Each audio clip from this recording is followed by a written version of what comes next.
Welcome to the Marketing for Learning podcast. This is the only place in the world, probably, where you can learn everything that you need to know about applying marketing practices and thinking to the world of learning. So, to quote my favorite piece of e-learning, let's get started. It's funny, right? Because no one has a favorite piece of e-learning. Hannah, I am happy to welcome you to the Marketing for Learning podcast. Guys, this is Hannah Waddams. She is the marketing director and she works very closely with me at Mass Marketing. Hannah, do you want to say hi to our audience? Hi, guys. It's great to be here. She's here today. We're going to talk a little bit more about what it actually means to think like a marketer and why we believe L&D is going to benefit greatly from marketing skills in the world of learning. And I think, Hannah, you were telling me about some really interesting data you saw from the LPI the other day. I don't know if you want to go into that a bit. So the LPI have released their, what I think is quarterly dashboard that talks about the skills that L&D professionals need. And they have their 5 strongest that L&D have, and the 5 weakest that they don't have.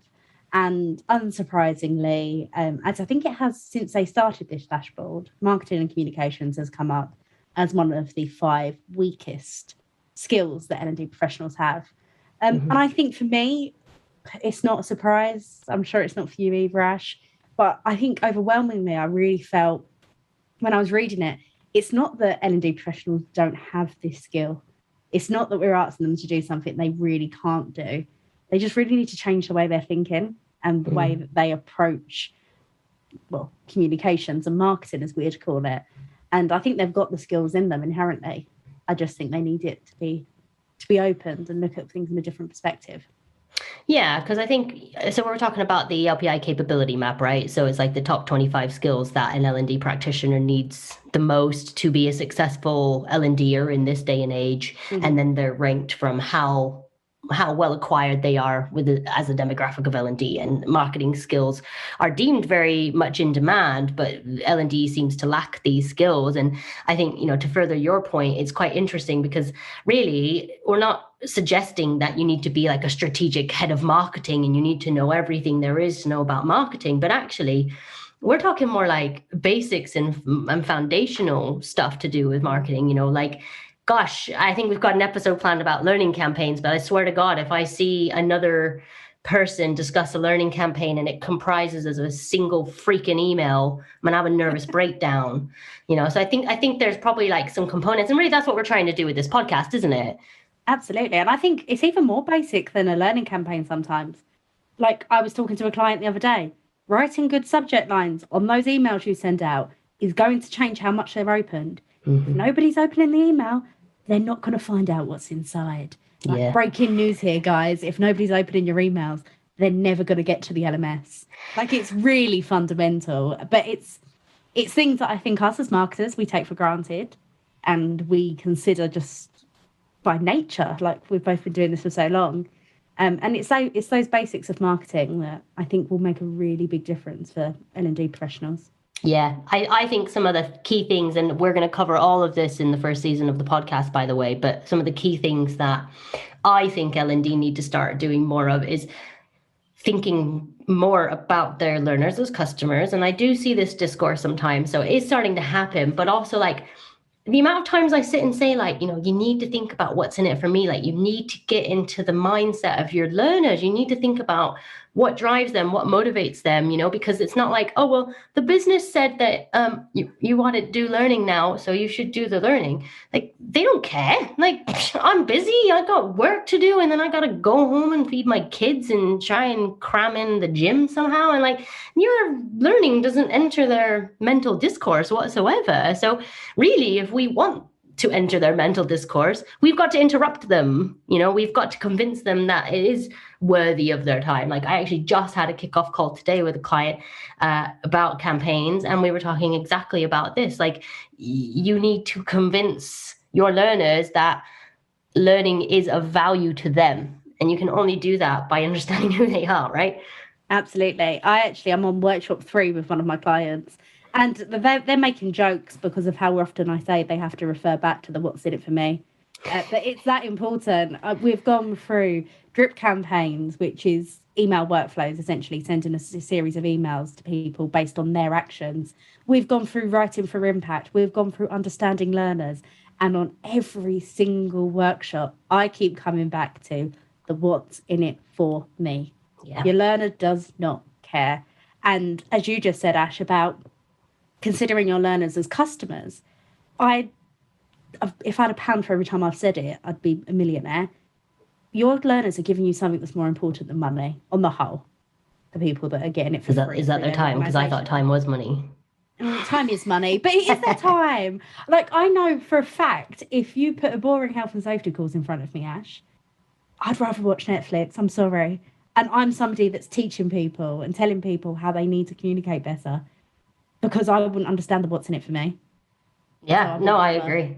And I think it's a fundamental aspect. And, there are so many other components like creative copywriting, and I know not everyone's a natural writer, but, how can you write more compelling copy that actually provokes or incites curiosity, or, any other measure of things, or, even things like benchmarking and using data to understand the lay of the land. Like, there's such a fear in our industry, I think personally, of people really assessing their performance, and it's the only way we can learn. Like, did this do anything at all? Like, how can you spend hundreds and thousands of pounds on learning platforms, massive content libraries, and then it just goes out into the ether? Organizationally, I think L&D is in many cases still deemed a cost center. And as long as we perceive ourselves that way, we're never going to change the dynamic of how we interact with our learners, right? No, absolutely. And let's be completely frank, as people that have come from in-house marketing, it wasn't that long ago that marketing was just seen as a cost center. And there's been a real shift in perspective in the business world that, actually, what marketing can make a difference? Oh, yes, it can. Oh, and we're making a lot of return on investment here. And that's all that you and I want for L&D as well. Yeah. Actually getting some impact out of this.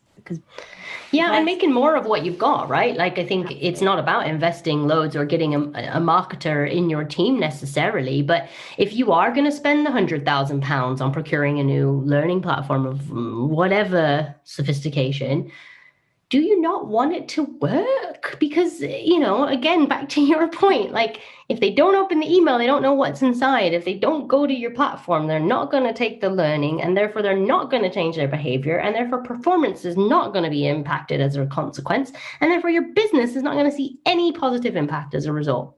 Absolutely. That to me is so obvious as a timeline, or like a sequence of events.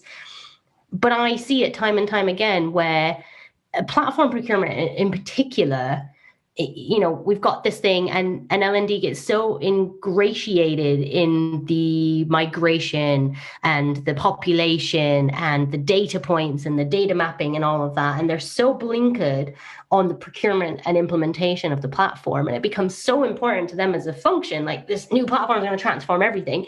They forget that it's still the veritable tree in the forest falling. If no one knows where the destination is, then how can they get there?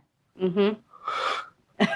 Absolutely. And I think it's even worse when you see organizations, they'll spend all this money on procuring a learning platform, and then they'll spend like tens of thousands of pounds getting an e-learning course custom developed that has all the whiz bang in it. It is brilliant. It's instructionally sound. It looks great. It works well.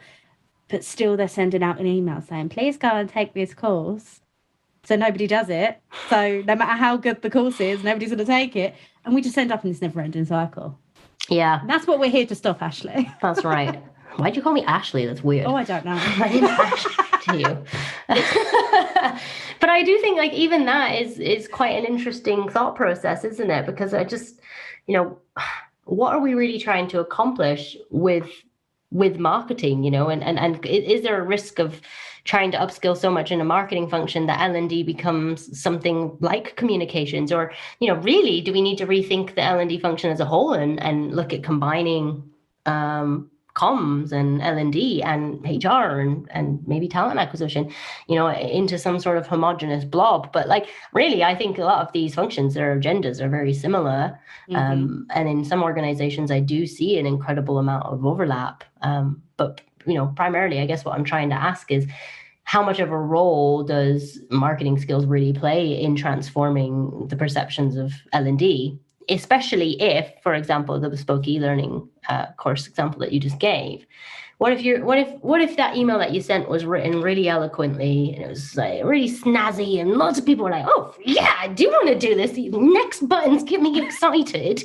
And so next thing you know, they've gone and then they have this really, really rubbish experience. Now, if you're a consumer, you won't revisit that because you've got excited. It was an overpromise and an underdeliver scenario. And you have shattered your one chance at a really great first impression. So I do think we have to be mindful around like peddling the idea of marketing for learning. And I hate that I just used the word peddling, but there we are. And actually think, that it has to be appropriate within the context of your learning landscape too, because if you're doing all this amazing stuff, but the learning experiences are incredibly old-fashioned, outdated, not consistent with the expectations of a modern learner, you're going to actually probably disengage further, wouldn't you thought? Absolutely. 100%. It has to match up. I was talking to somebody the other day about, they were talking about how amazing we are, Ash, and saying how never tire of hearing they love the humour we use, and should they do it? And I was like, no, you're a super corporate brand. You would confuse your learners. Are they going to start putting pineapples on everything? I think there'd be a copyright trademark. I have patented pineapples at this stage. But it needs to fit in with your DNA. And I think that goes for marketing as a whole.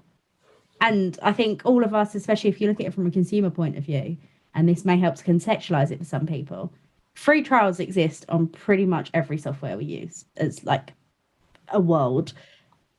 I'm assuming you can get a Netflix free trial. I know I got a Now TV free trial so I could watch the Friends reunion, that kind of thing. I didn't like Now TV, so I didn't renew the free trial. There's nothing they can do to get me back now because I saw it and I didn't like it and I'm not going back. It's that kind of created concept. A bad first impression. I'm out of here. The reunion was great though. Well, I had mixed feels about it.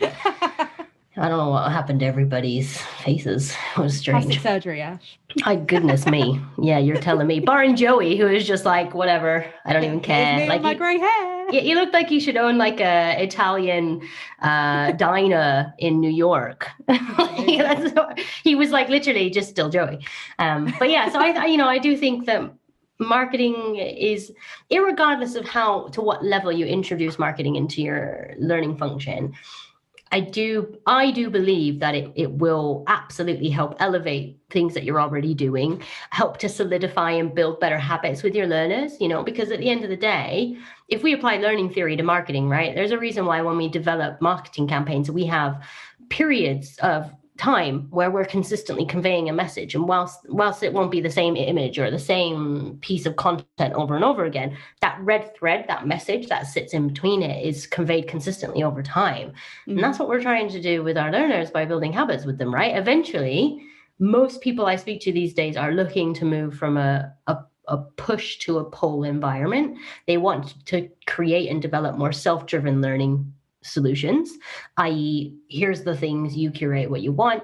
So if we're going to do that, then we need to make sure our learners associate learning positively, but also understand where to go, what to do, and create those habits, because they're not going to do it if there's no habit with it. Like I fall in and out of going to the gym. I go a lot, and then as soon as I stop for like a week or two, and I blame the baby for this, I don't go anymore, and then it takes me a few weeks to rebuild back into that habit, and I'll do like 1 or 2 days. And then I'm like, oh my God, this makes me feel so good. Like, why am I not doing this?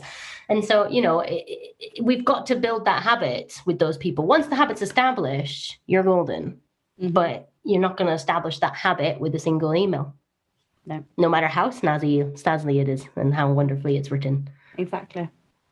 Well, that feels like sorry, did you want to add one thing? No, I was just going to say, even if sometimes people, I've seen a couple of organisations do like a trailer, but they just do a trailer and they just put it on the intranet or something, and they don't tell anyone it's there, and half the people never see it, and then it does nothing. You can't just do one thing.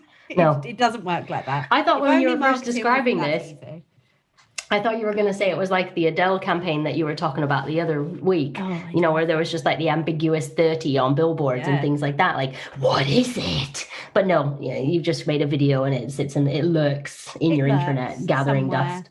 Yeah. Yeah. No one's seeing it ever. No. The thing is, if you build it, they won't come. You need to remember it. Yeah. Yeah.